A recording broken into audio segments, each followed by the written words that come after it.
Assalamualaikum warahmatullahi wabarakatuh. Perkenalkan, nama saya Edan Syahputra dari Prodi D3 Teknologi Pulp dan Kertas Universitas Riau. Di sini saya tidak sendiri, saya bersama teman saya. Perkenalkan, nama saya Robiansyah Maulana.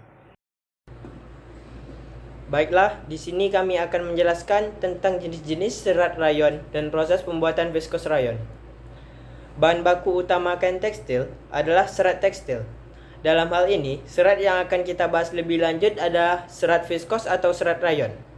Serat sintetik atau serat rayon terbuat dari selulosa yang berasal dari pulpwood.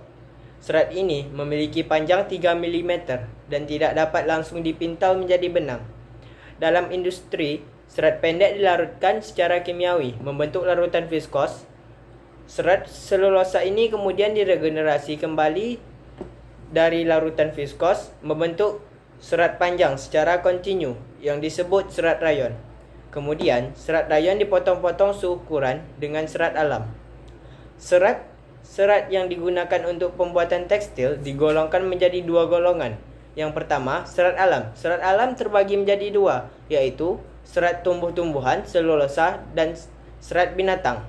Sedangkan serat sintetik terbagi menjadi empat, yaitu rayon viskos, rayon kupramonium, rayon asetat, dan rayon triasetat.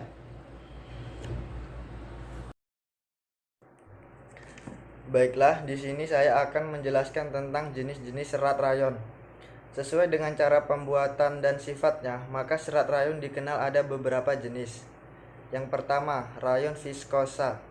Rayon atau kain rayon adalah kain yang dibuat dari serat hasil regenerasi selulosa. Serat yang dijadikan benang rayon berasal dari polimer organik, sehingga disebut serat semi-sintesis, karena tidak bisa digolongkan sebagai serat sintetis atau serat alami yang sesungguhnya. Yang kedua, rayon kupramonium. Rayon kupramonium adalah selulosa yang digenerasi, maka sifatnya dalam banyak hal sama dengan rayon viskos. Perbedaan sifat-sifatnya antara rayon kupramonium sangat halus, lebih lentur di waktu basah dibanding waktu kering, bahan mudah terbakar, dan kekuatannya berkurang oleh sinar matahari.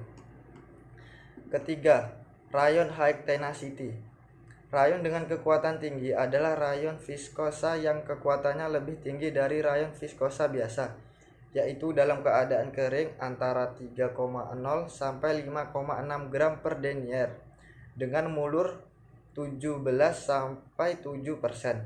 Sedangkan dalam keadaan basah kekuatannya 1,9 sampai 3,9 gram per denier dengan mulur 23 sampai 8%. Rayon kekuatan tinggi digunakan terutama untuk tekstil industri, umpama untuk benang ban pengangkut kain lapis sepatu, pita, dan pipa pemadam kebakaran. Selain itu juga digunakan untuk kain tirai dan pakaian kerja. Yang keempat, rayon asetat. Serat asetat adalah serat yang terbentuk oleh senyawa selulosa asetat. Apabila lebih dari 92% gugus hidroksil dari selulosa diganti dengan asetat, maka serat tersebut disebut triasetat. Serat triasetat telah dicoba pembuatannya sejak tahun 1914. Yang kelima, selulosa asetat. Selulosa asetat adalah suatu senyawa kimia buatan yang digunakan dalam film fotografi. Secara kimia, selulosa asetat adalah ester dari asam asetat dan selulosa. Senyawa ini pertama kali dibuat pada tahun 1865. Selanjutnya ialah proses pembuatan serat rayon viskos. Berikut adalah proses dalam pembuatan serat rayon viskos. 1. Alkalisasi, pembuatan alkali selulosa. Proses pembentukan alkali selulosa dengan mereaksikan selulosa yang berbentuk pulp dengan NaOH 18%. Tujuannya adalah mendapatkan hasil berupa sluri alkali selulosa, penggabungan selulosa, menghilangkan kotoran, dan melarutkan hemiselulosa dengan NaOH. Prosesnya dilakukan pada pulper. Pulp dimasukkan, ditambah NaOH dan MnSO4. Hasilnya berupa sluri lalu dipompa ke sluri tank. sehingga menghasilkan alkali selulosa. Lanjut ke slow replace untuk menghilangkan kelebihan NaOH. Perjalanan terakhir alkalisasi adalah dimasukkan ke C header, di mana gumpalan alkali selulosa akan dicabik-cabik membentuk 33 sampai 34% selulosa, 15 sampai 16% alkali dan air. 2. Proses pemeraman. Hasil proses alkalisasi harus diperam untuk menurunkan derajat polimerisasi dari selulosa, sehingga lebih mudah dilarutkan dalam proses selanjutnya.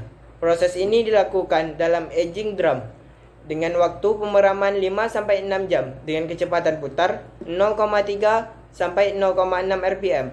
Setelah itu, alkali selulosa dikirim ke hopper untuk menghilangkan logam-logam alkali dengan melewati blower bertekanan udara. Yang ketiga, proses santasi. Alkali selulosa belum dapat dilarutkan, untuk itu perlu dirubah ke bentuk lain agar dapat dilarutkan untuk dipintal. Proses alkali selulosa dirubah ke bentuk selulosa santat dengan direaksikan dengan karbon disulfida dalam alat yang dinamakan santator. Prosesnya, alkali selulosa akan dimasukkan ke dalamnya, tetapi sebelum ditambahkan karbon disulfida harus diperam dulu supaya tidak dihasilkan CS2 yang akan menimbulkan ledakan akibat reaksi antara udara dan karbon disulfida. Pemeraman selama 7 menit. Setelah itu, baru dialirkan karbon disulfida dengan pengadukan 43 rpm selama 30-40 menit, sampai akhirnya dihasilkan selulosa santat. Yang keempat, proses pelarutan dan pencampuran.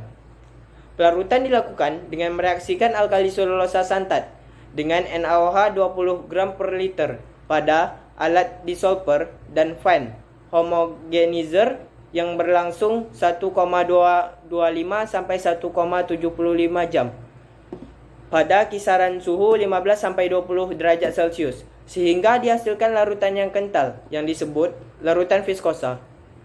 Proses ini dilakukan pada suhu rendah untuk menghindari terjadinya dekomposisi santat dan produk samping.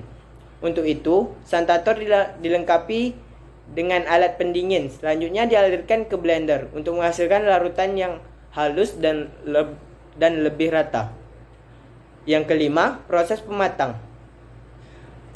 Proses ini dimaksudkan untuk menyempurnakan reaksi pembentukan viskos dilakukan dalam alat refining tank. Kematangan larutan dinyatakan dalam refining index atau angka kematangan. Refining index dinyatakan dalam banyaknya mililiter amonium klorida yang diperlukan untuk mengkoagulasi 20 gram viskos yang dilarutkan dalam 30 ml air pada suhu 20 derajat Celcius. Ada dua macam penghambat yang harus dihilangkan sebelum larutan viskos dipintal, yaitu pengotor dari debu, karat, serta serat-serat halus yang dapat menyebabkan penyumbatan pada spinneret dan timbulnya gelembung udara yang dapat memutus filamen serat saat dipintal. Selanjutnya yang keenam, spinning atau pemintalan. Rayon viskos dipintal dengan pemintalan basah. Prinsipnya larutan viskos setelah dilewatkan pada cetakan serat atau spinneret akan dimampatkan menjadi filamen serat dengan dilewatkan pada larutan koagulan. Setelah proses pematangan, larutan viskos akan dimasukkan ke dalam spinning tank sebagai penampung, lalu dipompakan ke candle filter atau alat perantara sebelum masuk spinneret. Di sini terjadi penyaringan ulang kotoran melewati metering pump untuk menjaga kestabilan aliran larutan.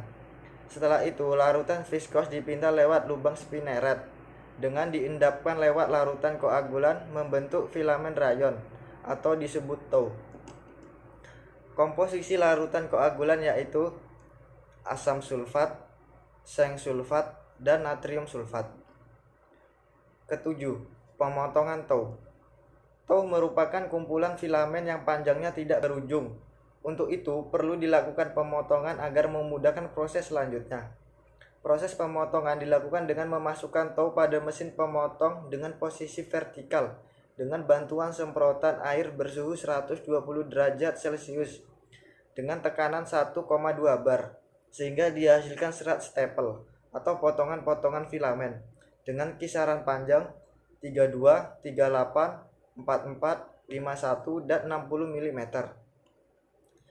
Kedelapan, proses pengambilan kembali karbon disulfid. Serat rayon yang telah dipotong atau staple dilewatkan pada pipa-pipa kecil yang berlubang dengan injeksi uap dengan tujuan mengambil CS2 dengan air. Proses ini akan mengambil 30-40% CS2. Kesembilan, after treatment atau proses pengerjaan lanjutan. Proses ini untuk menghilangkan sisa-sisa larutan koagulan dan sulfida yang masih menempel pada serat rayon viskos. Serat rayon yang berbentuk hamparan dilewatkan pada mesin after treatment secara kontinu dengan kecepatan konveyor 3-5 meter per menit. Urutan proses pengerjaan larutan diantaranya acid free wash, freeze washing, desulfurizing, second washing, bleaching, treat washing, final washing, dan soft finish process. Ke-10, proses pengeringan dan pengepakan. Serat kemudian dipres lewat Tsukiji roller, lalu dikirim ke mesin wet opener untuk dicabik-cabik, sehingga dengan serat yang terpotong lebih kecil akan lebih mudah dikeringkan. Selanjutnya serat dikeringkan ke mesin pengering dengan 2 tahap. Pengeringan 1, suhu 100-130 derajat Celcius dengan sisa kadar air sekitar 35%. Pengeringan 2, suhu 100-140 derajat Celcius dengan sisa kadar air 11-13%. Setelah itu, serat akan dicabik-cabik lagi menjadi stapel yang siap dipintal untuk benang di mesin feeder. Lalu diteruskan ke mesin opener atau mesin pembuka serat. Akhir proses serat dipak menjadi bel serat dengan berat sekitar 250 kg. Lalu serat tersebut diolah menjadi kain, berubah bahan pakaian dan pelengkap busana. Secara luas, kain rayon di Indonesia banyak dimanfaatkan sebagai bahan baku untuk industri kain dan baju batik. Sekian yang dapat kami sampaikan, semoga dapat dimengerti dan dipahami, dan menjadi pembelajaran bagi kita semua. Terima kasih.